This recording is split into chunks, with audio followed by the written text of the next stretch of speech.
opposite of a man? A woman. What's the opposite of a woman? A man. This isn't meant as some elaborate tongue twister. It's the very basis of humanity. Of course, gender discussion has always been relevant, especially the idea of the gender non-binary, which I believe we must welcome. However, women and men have been at two opposite sides of the spectrum throughout history, a binary, opposites. Yet, another powerful question has been ingrained into our minds. What's the opposite of a dog?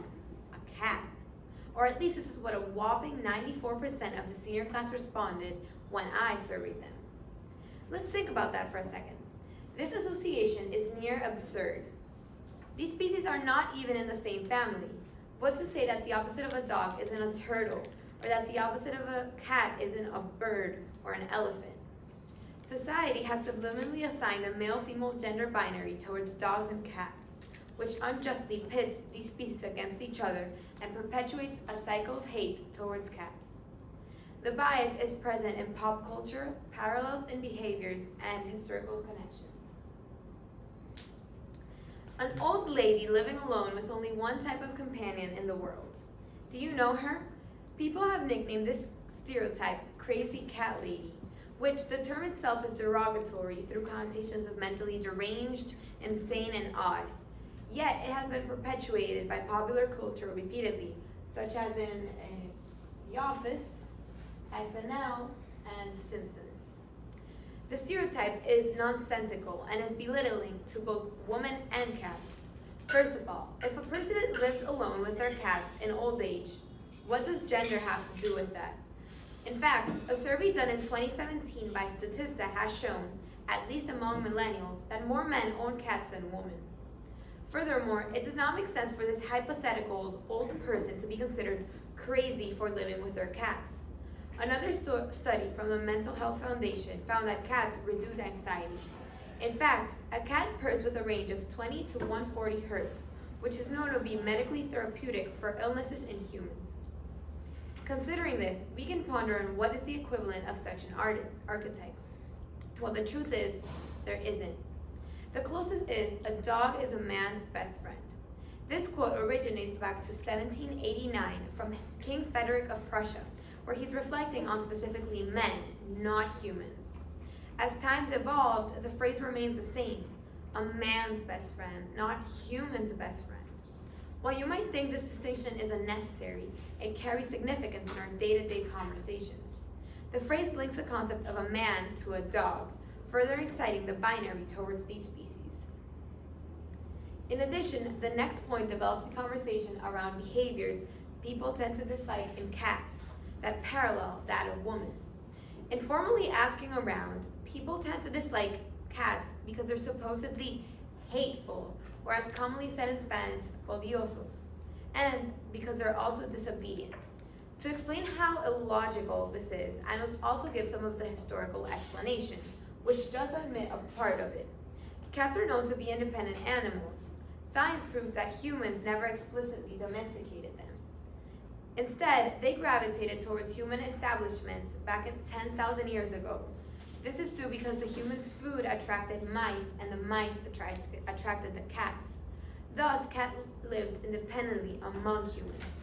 On the other hand, dogs were explicitly domesticated for purposes such as helping to hunt, herd, or protect thousands of years ago. Thus, it is in their nature to want to be willing to obey humans.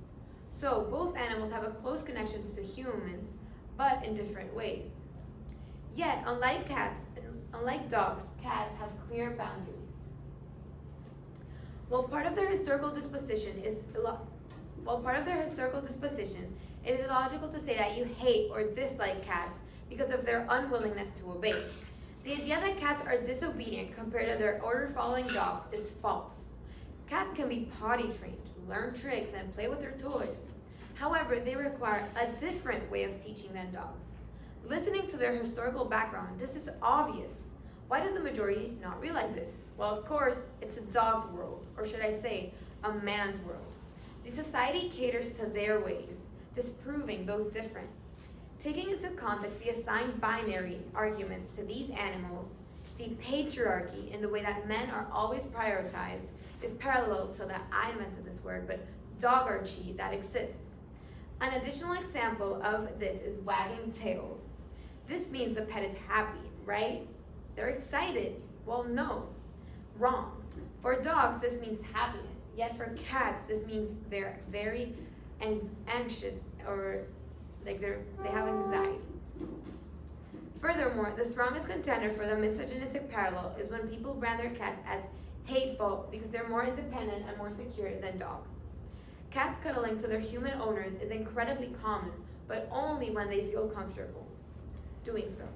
On the other hand, dogs are pack-oriented animals, so they're more willing to meet new people and interact with strangers. If a cat feels hateful or acts hateful, then it is plausible that you're behaving in a way that makes them feel uncomfortable. If it's not in the mood to be pet, don't pet it. I know this sounds familiar. It's almost as if women have been asking the same request for years. Consent.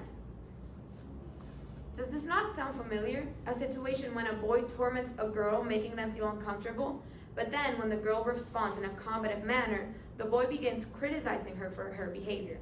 It is the same. Look, I know you might be thinking, oh, that's such a reach.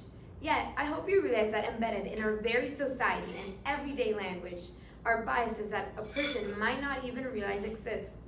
Among these phrases used every day, to which I only mentioned a few, and how the behaviors men hate in women are the same ones you hate in cats. After this presentation, please ponder over it.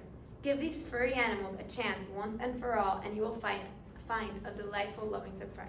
Thank you. Laura, why do you have 5,000